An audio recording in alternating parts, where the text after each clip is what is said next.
BJP ஏதோ பவன் கல்யாணம் வச்சு பேசுகிறாங்களே, அண்ணா திமுகவோட கூட்டணின்னு சொல்கிறதுக்கு உங்களுக்கு வெக்கம்னா எதுக்கு இந்த வேலை உங்களுக்குன்னு கேட்குறேன். ஏன்னா வெக்கப்படணும். ஆளுக்கு 2.5 நான் வர்றேன்னு சொல்கிறாருன்னு ஒரு தகவல் வருது.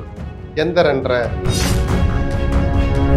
எடப்பாடி பழனிசாமி நாங்கள் வந்து 2000 ரூபாய் தருவோம்னு சொன்னார். இவர் 2500 சொல்லியிருக்காரு. திமுகவும் 2000 ஆக்கும்ல. 2000 ஆக்கும்னு முதலமைச்சர் அடுத்த முறை ஆட்சிக்கு வந்தால் அதனால ஒரு 500 கூட்டி சொல்றாரு. காசா பணமா அடிச்சு அடுத்து ஃபெலிக்ஸ் ஆட்சிக்கு வந்தால் 3000 நீங்க கூட சொல்லலாம், 4000 6000. இப்படிப்பட்ட உறவுகளை பேசிட்டே இருக்கிற போது எல்லாம் விருந்த நல்லா வச்சு கடைசியா கண்ணா எதையோ வச்ச மாதிரி அது ஒருத்தே இல்லைன்னா நீங்க கூடி இருக்கிற அந்த 5000 பேர், அந்த 5000 பேர் பெண்கள் மனசுல நீங்க என்னத்தை திணிச்சிங்க? ஆமா இல்ல, ஒர்த்து இல்ல. அப்ப அதுங்க புருஷங்களை ஒர்த்து இல்லைன்ட்டு போகலாமா? நீங்க பொண்டாட்டி ஒர்த்து இல்லைன்னு சொன்ன மாதிரி என்ன சார் கத்துக் கொடுக்குறீங்க? ஒரு தலைவர், ஒரு சைக்கோவுடைய மனநிலை தான். இதெல்லாம் அரசியல் சதி. நேத்து கூட ஆதவர்ஜனா பேசி எப்படி கையெழுத்தை மட்டும் போட வச்சு பின்னாடி 2 கையை கட்டி செங்கல்பட்டு கோர்ட்டுக்கு ஒரு கார்ல தூக்கிட்டு வந்தாங்க ஒரு கும்பல். அதுல உதயசூரியன் கொடி போட்டுருந்துச்சு. அந்த 4 பேர் கரை வேட்டி கட்டியிருந்தாங்க. திமுக கரை வேட்டி. எதையாவது ஒரு ஆதாரத்தை சொல்லுங்க சார். கல்யாணத்துக்கு அடிப்படையே திமுக. இது ரொம்பவும் சொல்றேன்.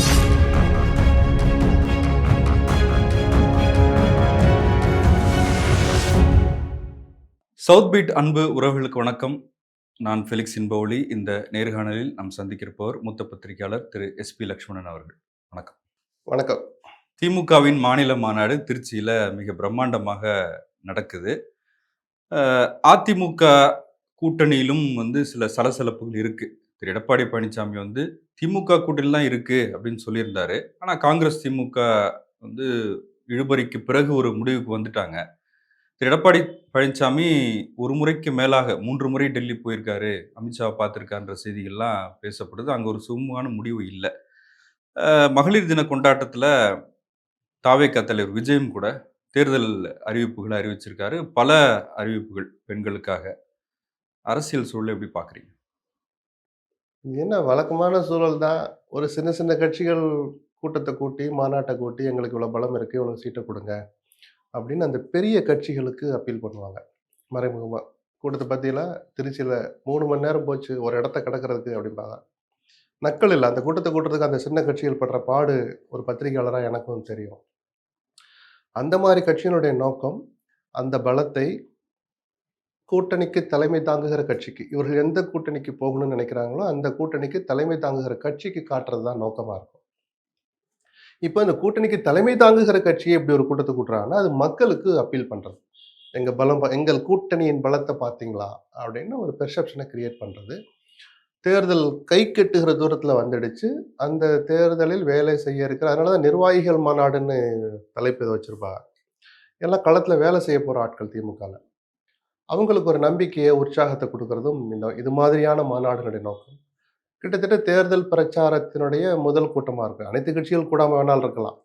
திமுகவுடைய முதல் பிரச்சார கூட்டம் மாதிரி தான் இந்த மாநாடு அப்படின்னு நான் பார்க்குறேன். வழக்கமான சிஎம்மோட அந்த செய்கை இருக்குல்ல, அதெல்லாம் ரொம்ப பாசிட்டிவா இருக்கு. சிஎம் ரொம்ப சிரித்த முகத்தோடு இருக்கிறார் அப்படின்லாம் பல. இல்ல, காங்கிரஸ் கட்சியோட கையெழுத்தாகிறதுக்கு ஒரு 2 மணி நேரம் முன்னாடி வரைக்கும் முதலமைச்சருக்கும் கசப்புகள் இருந்தது, எரிச்சல் இருந்தது, கோபம் இருந்தது. இவ்வளோ தூரம் வரசிக்கிட்டு இருக்கிறாங்க, இவ்வளோ தூரம் பொது வழியில் பண்ணிட்டு இப்போ சரின்னு நெருங்கி வந்த பிறகும் இப்படி வம்பு பண்ணுறாங்களே. ஏன்னா 6:30 மணிக்கு கையெழுத்து போட வரேன்னு சொல்லிட்டு 6 மணிக்கெல்லாம் தடுக்கிறதுக்கு ஒரு வேலை நடந்துச்சு டெல்லியில் இருந்தெல்லாம். அதெல்லாம் மீறி நடந்த பிறகு கொஞ்சம் உற்சாகமாயிட்டார் தான் நானும் கேள்விப்பட்டேன். வெளியில் பார்த்த முக பாவனைகள், பாடி லாங்குவேஜ் வேறு.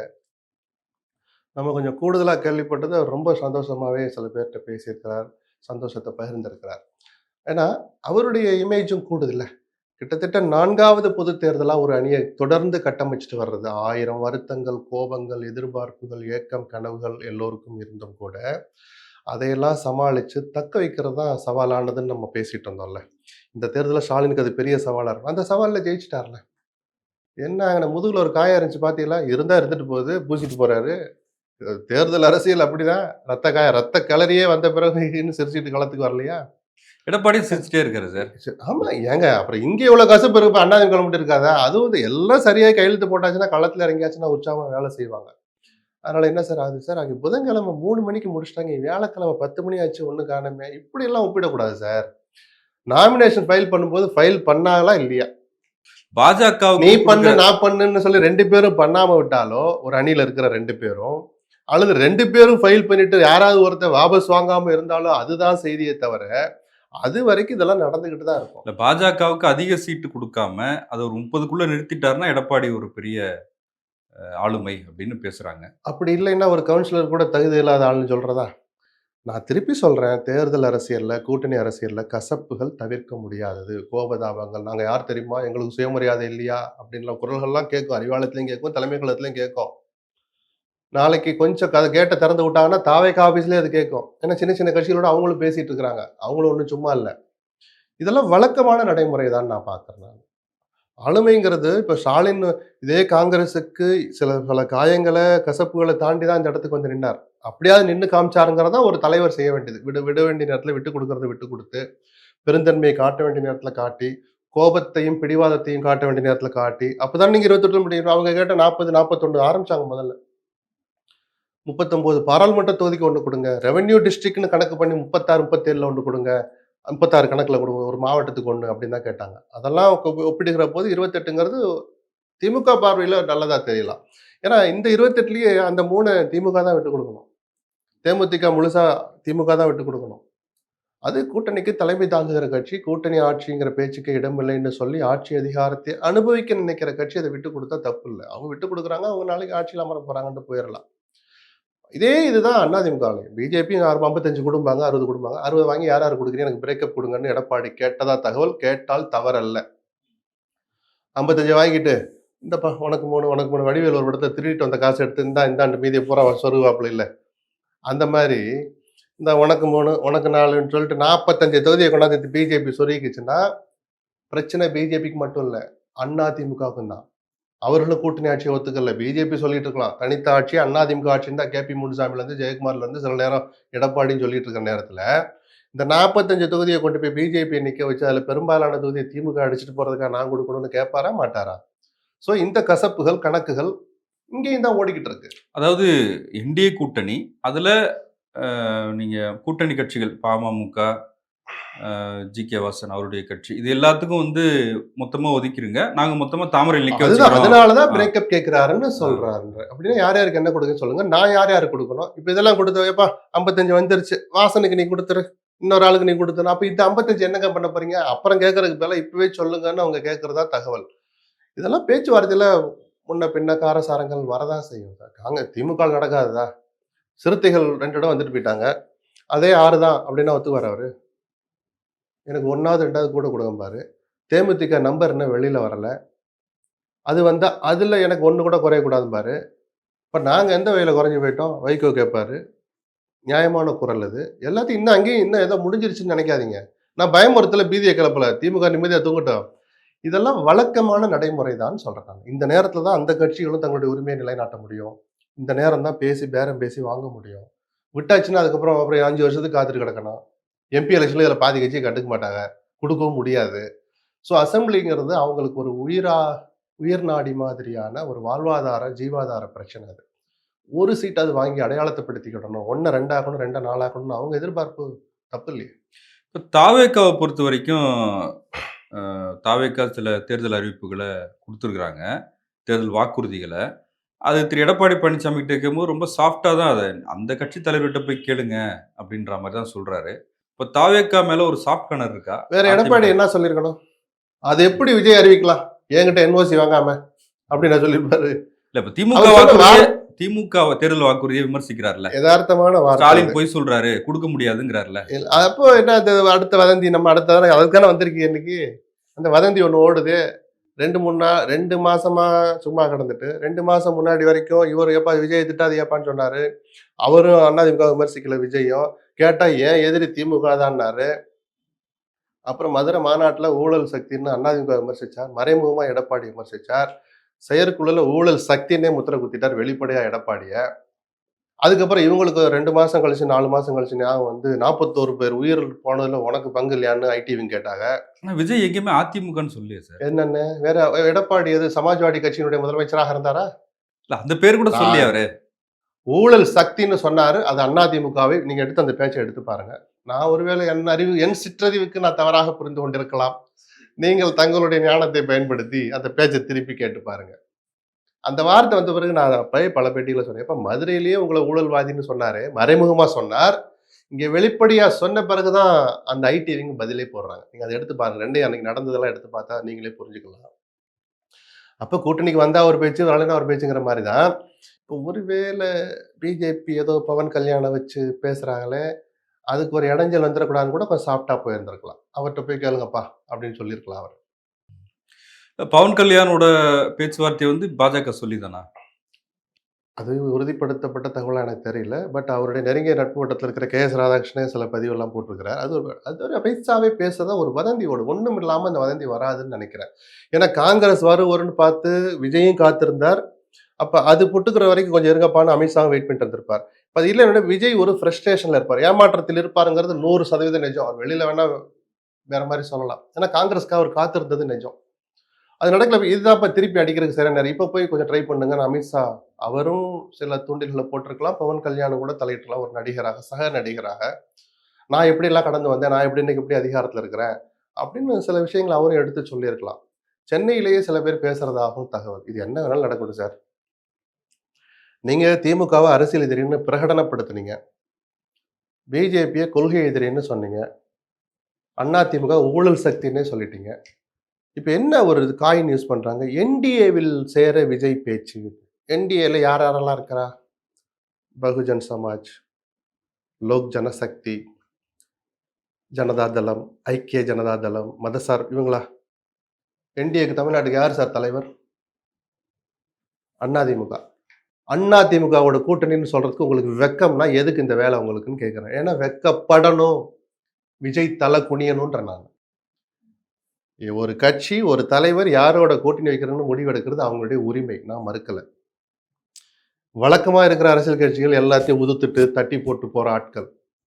ராமதாஸ் அதிமுகவினுடைய அந்த கூட்டணியே அந்த உச்சபட்ச அருவருப்புன்னு சொல்லி, அதையும் கடந்து வந்து வெற்றி கூட்டணியா மாத்துன வரலாறும் இருக்கு.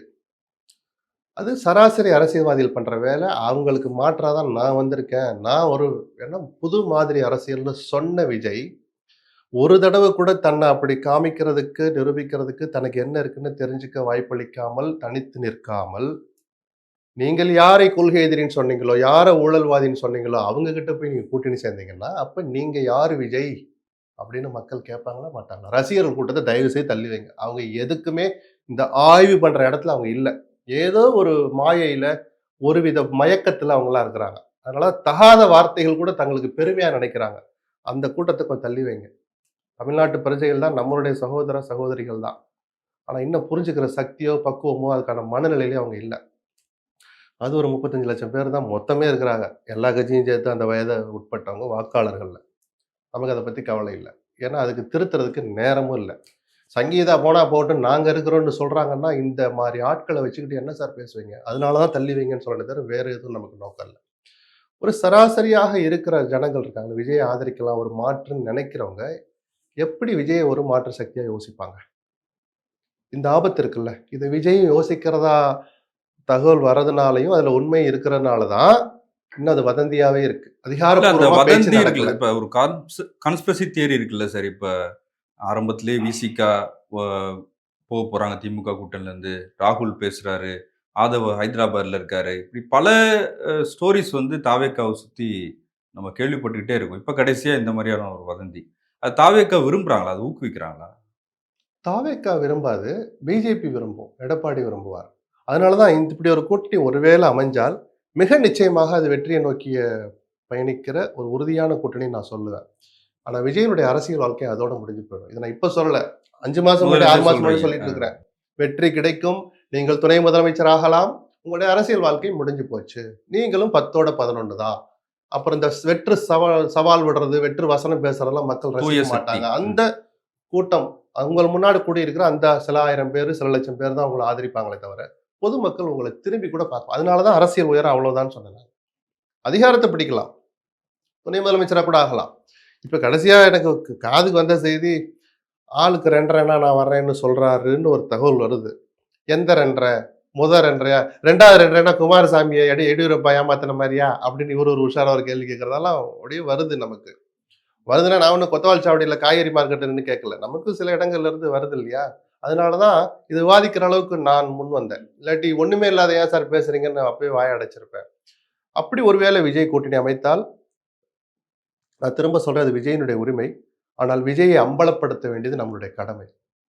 ஏன்னா, நீங்க அப்படிலாம் பேசிட்டு 10 நாள் அந்த ஈரம் காயறதுக்குள்ள இப்ப டைப் பண்ணி பிரிண்ட்டுக்கு போற நேரத்துல அத மாத்துனீங்கன்னா, எத்தன பேப்பர் மாத்துறது? எத்தன ஆச்சு? பிளேட்ட மாத்துறது? அரசியல் அதானே சார்.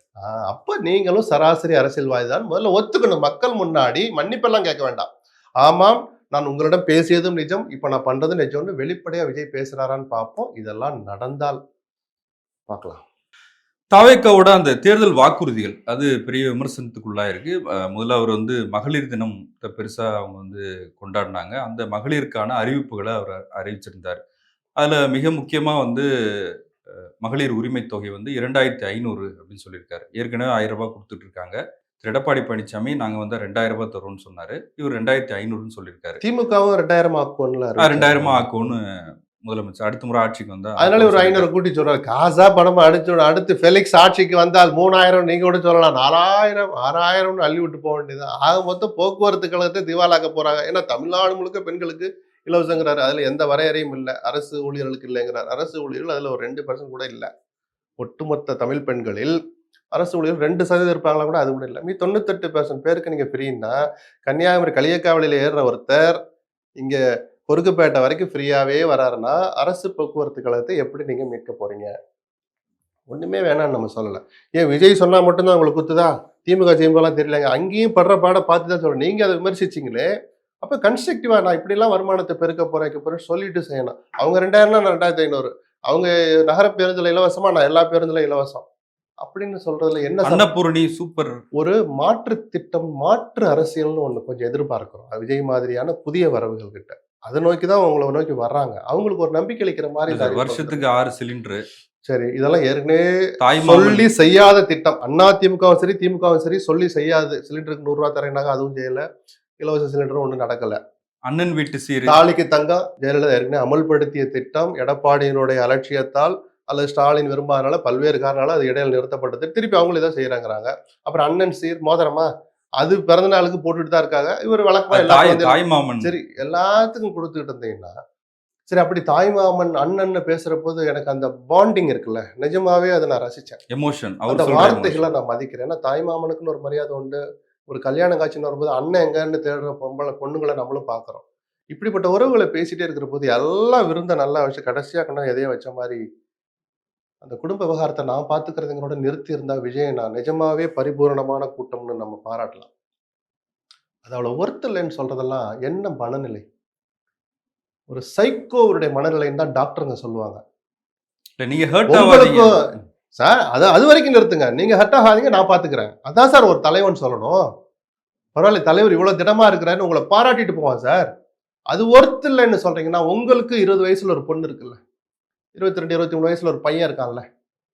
சொந்த விவகாரத்துக்குள்ள போக வேணாம்னு பார்க்கிறேன் நான். அது தாண்டி போக போறதும் இல்ல.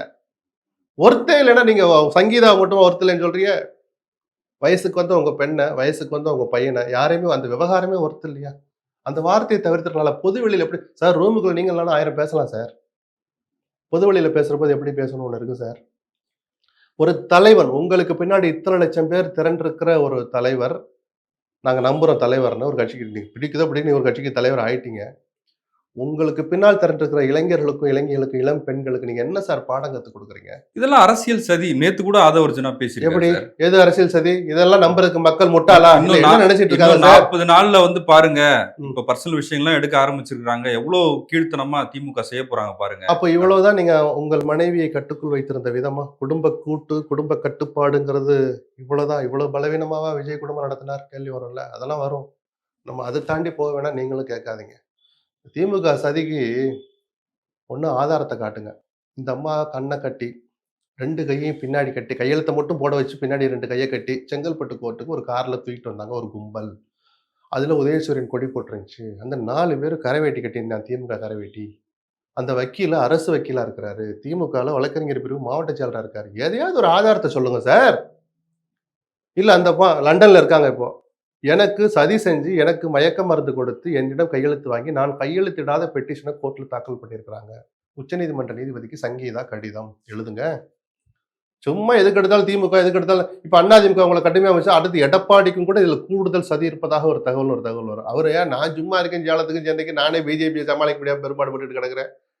நீங்க யார் வேணாலும் போற போக்குல அடிச்சு விடுறதா? இல்ல இன்னொரு இப்பவும் கல்யாணத்துக்கு சொல்றேன் அனுப்பி ஃபெலிக்ஸ், வச்சதே திமுக தான். திரும்பவும் சொல்றேன். அவர் பொதுவெளிக்கு திரிஷாவ கூட்டி வந்தார். அவருடைய உரிமையா இருக்கணும். சட்டத்தின் ஆட்சி நடக்கிற நாட்டுல கலாச்சாரம்னு ஒண்ண தூக்கி பிடிக்கிற தமிழ்நாட்டுல நீங்க எந்த தமிழ்நாட்டை ஆள விரும்புறீங்களோ அந்த தமிழ்நாட்டு பெண்கள் ஒரு சொத்து இருக்கோ இல்லையோ, சோத்துக்கு வழி இருக்கோ இல்லையோ, சில கலாச்சாரங்கள, சில கற்பு சார்ந்த நெறிகள எவ்வளவு பெருசா நினைக்கிறாங்க. அந்த பெண்களையும் சேர்த்தா நீங்க ஆள நினைக்கிறீங்க. அந்த நாட்டுல, அந்த மாநிலத்துல இப்படி ஒரு காட்சிய நீங்க அரங்கேத்தலாமா பொதுவெளியில? அவருடைய சொந்த விஷயம்னு கடந்து போக முடியல நம்மால. அப்படி என்ன திமிர்? என்ன வேணாலும் என்னை எவனும் கேள்வி கேட்க முடியாது. இவ்வளவு ஆணவம் பிடித்த ஒருவர் ஆட்சிக்கு வரக்கூடாது அப்படின்னு தானே சார் மக்கள் நினைப்பாங்க. பெண்கள் பாதுகாப்பா அவர் பேசுறாரு சார். எப்படி? எந்த பெண்களுக்கு பாதுகாப்பு? எல்லா இடத்துலயும் சிசிடிவி பொருத்தப்படும். அதெல்லாம் நக்கல் பண்ணல. உங்களுடைய டாக் அந்த உயர்ந்த எண்ணத்த இந்த தமிழ்நாட்டு பெண்கள் மேல இருக்கிற உங்களுக்கு இருக்கிற அக்கறைய நம்ம பாராட்டுறோம். சிங்க பெண்கள்னு சொல்றாரு. அதெல்லாம் சொல்லட்டும் சார். நீங்க என்ன காட்டுறீங்க? அதெல்லாம் சொல்லிட்டு திருப்பி கொண்டாந்து விருந்துக்கு நடுவுல எத கொண்டாந்து வைக்கிறீங்க? என்ன பாடத்த கத்துக் கொடுக்குறீங்க? என் தங்கைகள் அப்படின்னு சொல்றீங்களே, அதுல இருக்கிற 100%ல 10% நடிப்புன்னு கூட 90% நான் அது உண்மைன்னு நம்புறேன். அது உங்க தங்கைகளுக்கு நீங்க சொல்லி தர்ற பாடம் என்ன? அந்த தங்கைகளை கட்டுகிற கணவன்மார்கள் என்னைப் போல நடந்துக்குங்கன்னு சொல்றீங்களா? அதோட நிறுத்திக்கலாம். புரிய வேண்டியவங்களுக்கு புரியும் சார். நான் ஒரு வரி சொல்றேன் விஜய்க்கு. விஜயை ஆதரிக்க நிக்கிற அந்த இளைஞர்களுக்கு பெண்கள விடுங்க. தமிழ்நாட்டு மக்கள் முட்டாள்கள் அல்ல. சரிதானா? அவங்களுக்கு எல்லாம் தெரியும். நம்மளை கவனிக்கிறாங்க, நம்மள எடை போடுறாங்கிற தார்மீக பயம் விஜய் உள்ளிட்ட எந்த தலைவனுக்கும் இருக்கணும்னு தான் நான் சொல்லுவேன். விஜய்க்கு இந்த நேரத்துல கூடுதலா தேவை. நம்மள எவனும் கேள்வி கேட்க முடியாது. ஏன்னா, நான் தான் தமிழ்நாடு, தமிழ்நாடு தான் விஜய். என்ன திட்டினா தமிழ்நாட்ட திட்டுற மாரி எல்லாரும் இப்படியா திரியிறாங்க? சொல்லுங்க சார். அதுக்கு மேல சொன்னா பிரைவேட்டா பேசுற மாரி ஆயிடும். நான் பொதுவா அத விரும்புறதில்ல. சும்மா என்னைய நோண்டி நோண்டி கேட்கறனால இதுவே பேசிட்டு இருக்காங்க. பொதுவா அது அவங்களுடைய விவகாரம் தான். நான் என்ன சொன்னேன்? இது என் விவகாரம் நான் பார்த்துக்கிறேன்னு சொன்னா முடிஞ்சு போச்சு சார். அது நியாயம் சார். விஜயினுடைய விவகாரம் சார் அது. அது ஒர்த்தே இல்லன்னா, நீங்க கூடியிருக்கிற அந்த 5000 பேர் அந்த 5000 பேர் பெண்கள் மனசுல நீங்க என்னத்த திணிச்சீங்க? ஆமால்ல. ஒர்த் இல்லைல்ல. அப்ப அதுங்க புருஷன்கள ஒர்த் இல்லன்ட்டு போலாமா? நீங்க பொண்டாட்டிய ஒர்த் இல்லன்னு சொன்ன மாரி, என்ன சார் கத்துக் குடுக்குறீங்க ஒரு தலைவர்? நிஜமா சொல்றேன் சார். இவர மாரி ஒருத்தர் வரும்போது, சார் நீங்க ஓட்டு கேளுங்க, உங்க கட்சிக்கு முதல்ல ஓட்டு போட வாங்கன்னு சொல்லுங்க. ஏன்னா விஜய்க்கு இருக்கிற பாப்புலாரிட்டி சமுதாயத்துல தாக்கத்தை ஏற்படுத்துகிற பாப்புலாரிட்டி. அது நல்ல விஷயத்துக்கு பயன்படும்னு நம்ம ஒரு வருஷம் முன்னாடி சொன்னேன். அவர் முதல்ல இளைஞர்கள ஓட்டு போட சொல்லணும். இந்த சமுதாயத்துக்கு செய்யற சேவைன்னு நான் ஒரு பேட்டியில அவரோட சொன்னேன். இப்பயும் அந்த கடமையும் பொறுப்பும் அவருக்கு இருக்கு. தன் கட்சிக்கு வர்றவன் ஓரளவு யோக்கியனா அரசியல்ல யோக்கியனுக்கு வேலை இல்ல. ஓரளவு யோக்கியனா இருக்குன்னு சில நல்ல விஷயங்கள கத்து தரணுமா இல்லையா? அத கூட செய்யாம நீங்க கத்து தராட்டியும் பரவால்ல, பேசாம இருயா சாமி அப்படின்னு கும்பிடுற அளவுக்குள்ள இவரு அடுத்த வேலைய பண்ணிட்டு இருக்கிறாரு. நீங்க பேச வேணாம்னு சொல்றீங்க. ஆனா ம். அந்த கட்சிக்காரங்க பேசுறது சொல்றேன். அது வேணாம். காது கொடுத்து கேட்க முடியல. அத விட்டுருங்க. அதை விவாதிப்பதற்கு தரங்கட்டத்தனமா தான் சில ரீல்ஸ் வருது. அத நாம திருப்பி ரீப்ரொடியூஸ் பண்றதும், அத பத்தி 2 வார்த்தை பேசுறது கூட தரங்கட்ட செயலா தான் முடியும். புதிய தலைமுறையோட ஒரு கட்டுரை வந்துச்சு. இது அரசியலா தான் நம்ம பார்த்தாக வேண்டிய சூழ்நிலை இருக்கு அப்படின்னு. அப்ப இந்த அரசியல்ல அது ஒரு எஃபெக்ட்ட ஏற்படுத்தும்னு நினைக்கிறீங்களா? ஏற்படுத்தும்னு நமக்கு ஆசை இல்ல சார். ஆ. அந்த தார்மீக பயம்னு ஒரு வார்த்தைய சொன்னேன். விஜய்க்கு என்ன இருக்கும்? நாம ஒரு தலைவன், நம்மள கவனிக்கிறோம். ஸ்பெஷல் ஃபிளைட்ல போனா திரிஷாவோட போறோமா? யார் கூட போறோம்னு மக்கள் கவனிக்கிறாங்க. யார் கூடயும் போற உரிமை உங்களுக்கு இருக்கலாம். ஆனால் உங்கள் மனைவி ஒரு பிரச்சனையை கிளப்பின பிறகு அதே பெண்மணியோடு போறது, அது திமிராக பார்க்கப்படும், ஆணவமாக பார்க்கப்படும். அந்த பயம் அவருக்கே இல்ல. அது இருக்கணும்னு நான் எதிர்பார்க்கிறேன். இருக்கா இல்லையான்னு நான் எடை போட்டு பார்க்கல, செக் பண்ணி பார்க்கல. என்னைய பக்கத்துல விடல. 4,50,000 கோடி வந்து பட்ஜெட்டு. அதுல வந்து 20% ஸ்டாலின் சாருக்கு போது. 10% அமைச்சருக்கு போது. இந்த 30% நம்ம சேர்த்தோம்னா, மக்களுக்கான நலத்திட்டங்கள இன்னும் அதிகமா செய்ய முடியும். இல்ல அப்படின்னு ஊழல சொல்றாரு. ஒழிப்பேன்னு எவர் சொன்னாலும் நான் அத ஆதரிப்பேன் சார். விஜய் மீது 1000 விமர்சனம் இருக்கட்டும். இது 2வது தடவையா சொல்றாரு வேற லாங்குவேஜ்ல, வேற வார்த்தைகள்ல. அதுக்கு முன்னாடி அவரோட நான் ஊழல் ஒழிப்பேன்னு சொல்லியிருக்கிறாரு. அப்படிப்பட்டவங்கள நம்ம என்கரேஜ் பண்ணணும். விஜய் விமர்சிக்க வேண்டிய நேரத்துல விமர்சிக்கணும். இந்த மாரி 4 நல்ல வார்த்தைகள் வர்றபோது கொஞ்சம் என்கரேஜ் பண்ணணும். நிஜமாகவே ஒரு ஆட்சிக்கு வந்து ஊழலை ஒழிப்பேன்னு சொன்னா, நிச்சயமா ஊழல ஒழிக்க முடியாது. ஆனால் இப்படி சொல்ற ஆளால ஊழல குறைக்க முடியும். அதுவே ஒரு பெரிய வெற்றி தான். அந்த வகையில விஜயனுடைய வார்த்தைகள நான் வரவேற்பேன். அத நகைச்சுவையாகவோ அல்லது வேடிக்கையாகவோ பேசி, அத டைல்யூட் பண்ண நான் விரும்பல. காங்கிரஸ், திமுக அந்த முரண்பாடுகள், இழுபறிலாம் இருந்தப்ப, முன்னாள் நிதியமைச்சர் பாசி வந்து மு முதலமைச்சர் ஸ்டாலின போய் பார்த்து பேசி, அது ஒரு முடிவுக்கு கொண்டு வந்தார். ப. சிதம்பரமே தன்னுடைய பேட்டியில சொல்லும்போது, "சோனியா காந்தி அம்மையார் கிட்ட நான் பேசினேன். மல்லிகார்ஜுன கார்கே கிட்ட பேசினேன்." அப்படின்னு சொல்றாரு. ராகுல் கிட்ட நீங்க பேசுனீங்களான்னும்போது, அவர்கிட்ட நான் பேசல. அவர் முடிவு என்னன்றது தெரியல. பெரும்பான்மையான முடிவு இதுதான் இருக்கும். அதனால ராகுல் அந்த முடிவு எடுத்திருப்பார் அப்படின்னு அவர் சொல்றாரு. ஆனா ராகுல் காந்தி தான் வந்து தாவேகா பக்கம் போலாம் அப்படின்ற முடிவு எடுத்தாரு. அவரை சுற்றி இருக்கிறவர்கள் அந்த கருத்தை அவர்கிட்ட வலியுறுத்தினாங்கன்ற பேச்சு தொடர்ச்சியா இருக்கு. ஆனா மு.க. ஸ்டாலின வந்து என்னுடைய அண்ணன்னு சொன்னவர் ராகுல். ராகுல் காந்தி தான் பிரதமர் வேட்பாளர்ன்னு சொன்னவரு மு.க. ஸ்டாலின். இப்ப அந்த உறவுல ஏதாவது முரண்பாடுகள் இருக்கா? சின்ன சின்ன சிக்கல் இருக்கா? கசப்பு வந்திருக்கும். ஏன்னா ராகுல் தான் தடுக்கிறாருங்கிறது கிட்டத்தட்ட எல்லாருக்குமே தெரிஞ்சு போன ரகசியமா போச்சு அது. அது உண்மை என்றால் அதுக்கு விமர்சனத்தை நம்ம வச்சோம். இந்த ஒப்பந்தம் கையெழுத்தானதிலே ராகுலுடைய ஒப்புதல் இல்லாமல் நடந்திருக்காதுன்னு அதையும் சேர்த்து தான் நம்ம சொல்லணும். ஏன்னா ராகுல் அப்படியே விமர்சிச்சுட்டே இருக்கணுங்கிறது நம்ம நோக்கம் இல்ல. சரிப்பா போடுங்கப்பா அப்படின்னு மூஞ்சியை திருப்பிக்கிட்டாவது ராகுல் ஒப்புதல் அளிக்காமல் இந்த ஒப்பந்தம் கையெழுத்து ஆகியிருக்காது. சிதம்பரம் டிஸ்கஸ் பண்ண வேணாம் சோனியா கிட்ட கார்கே கிட்ட இருந்திருக்கலாம். கசப்புடனோடையாவது சரி 25 கேட்டாங்க 3 சரி அடுத்த தடவை உள்ளாட்சியிலையாவது கொஞ்சம் கரெக்டா கேட்டு வாங்க பாருங்க அப்படின்னு ஒரு எரிச்சல் கலந்த ஒப்புதலையாவது ராகுல் கொடுக்காமல் இந்த ஒப்பந்தம் கையெழுத்து ஆயிருக்காது. கோபண்ணா பேட்டியில சொல்லும்போது, தாவேகாவுடன் போவது தற்கொலைக்கு சமம்லாம் இல்ல அது சொன்னாரு. இப்போ மாணிக் தாகூருக்கு எப்படி ஒரு தனிப்பட்ட உணர்வுகள் இருக்கோ அது மாதிரி கோபண்ணாவுக்கும் சில தனிப்பட்ட இல்ல அப்ப உணர்வுகள் இருக்கும். காங்கிரஸோட எதிர்பார்ப்பு என்ன சார்? அவங்க என்ன இல்ல நினைக்கிறாங்க? கூடுதல் இடங்கள் ஆட்சியில் அதிகாரத்தில் பங்கு என்ன இது பெரிய திருப்பி படிச்சு பார்த்து ஞாபகப்படுத்திக்கிறதுக்கா அவங்க ஆசை 2 தான். ஆட்சியில பங்கு கொடுங்க அதுக்கேற்ற மாதிரி சீட்டை கொஞ்சம் கூட்டி கொடுங்க 2 தானே சார் அவங்க எதிர்பார்த்தாங்க. இந்த கொள்கையில நீங்க வெளியிட்ட கொள்கை பிரகடனத்துல 47வது பக்கத்துல 3வது பாரால எங்களுக்கு உடன்பாடு இல்ல. அதை திருத்தி எழுதுங்க இல்லாட்டி 3A ஒரு பேராவை சேருங்க கொள்கையில் என்ன கேட்குறாங்க. அதை பத்தி தெரியாது கவலைப்படுறாங்களா? இல்ல அப்ப எல்லா கசப்பும் இருந்து எல்லாம் கையெழுத்து போட்டாச்சுல்ல. இப்ப எப்படி சரியாகும்னா, ராகுலும், ஸ்டாலினும் சேர்ந்து ஒரு மீட்டிங் 2 மீட்டிங் பேசிட்டாலோ, 2 பேரும் சேர்ந்து பத்திரிக்கையாளர் சந்திச்சுட்டாலோ, அந்த அந்த கசப்பு மாறி கொஞ்சம் சகஜ நிலைக்கு வர வாய்ப்பு இருக்கு. இப்போ 2 தடவ டெல்லிக்கு போய் இன்னும் ஒப்பந்தம் கையெழுத்தாகல, நம்பர் முடிவாகல பிஜேபிக்கும், அண்ணாதிமுகவுக்கும். இவங்க ஒரு நம்பர் கேட்டதா கசிய விடுறாங்க. அவர் அதெல்லாம் முடியாதுன்னு சொன்னதா அவங்க ஒரு பக்கம் தகவல கசிய விடுறாங்க. இதெல்லாம் முடிஞ்சு ஒரு இடத்துல வந்து நிக்க தான் போறாங்க. ஒப்பந்தம் கையெழுத்து போட்டு அவங்களும் பிரச்சாரத்துக்கு பண்ண தான் போறாங்க. நான் திரும்ப சொல்றேன், தேர்தல் அரசியல்ல இதெல்லாம் ஒரு மேகக்கூட்டம் மாரி கலைஞ்சு போயிடும். ரொம்ப ரத்த காயம் வராத அளவுக்கு பாதுகாத்துக்கிட்டா, சட்டைய கிட்டயே போட்டு ஒரு கோட்ட ஓவர் கோட்ட போட்டு மூடிக்கலாம். கிழிய கிழிய கிழிச்சுக்கிட்டேன்னு வச்சுக்கங்க, கோட்ட தாண்டி வந்து ரத்தம் ஊத்துச்சுன்னா என்ன பண்ணுவீங்க? நல்ல வேளை அந்த அளவுக்கு போகலையோன்னு எனக்கு தோணுது. மீதி அவங்க அத எப்படி கையாளுறாங்கிறது, அதுக்கு ராகுலும், ஸ்டாலினும் கொடுக்க போற ஒத்துழைப்பு இருக்குல்ல, பரஸ்பர ஒத்துழைப்பு இருக்குல்ல.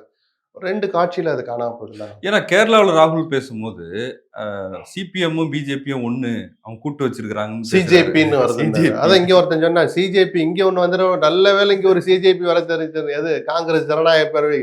காங்கிரஸ் உடைச்சுக்கிட்டு சிதம்பரம் பண்ணார்ல ஒரு தடவ. அப்படின்னு இல்ல. கேரள அரசியல் அப்படிதான். அவங்க எதிர் அரசியல் தான் பண்ணி ஆகணும். அதையும் தமிழ்நாட்டு அரசியல் ஒப்பிடலாம் அவசியம் இல்ல. இங்க என்ன நடக்குன்னு பார்த்து வெற்றியை நோக்கி போறதுல 2 பேருக்கும் பங்கு இருக்கு. இன்னும் அந்த பொறுப்புணர்வு முடிவுக்கு வரல.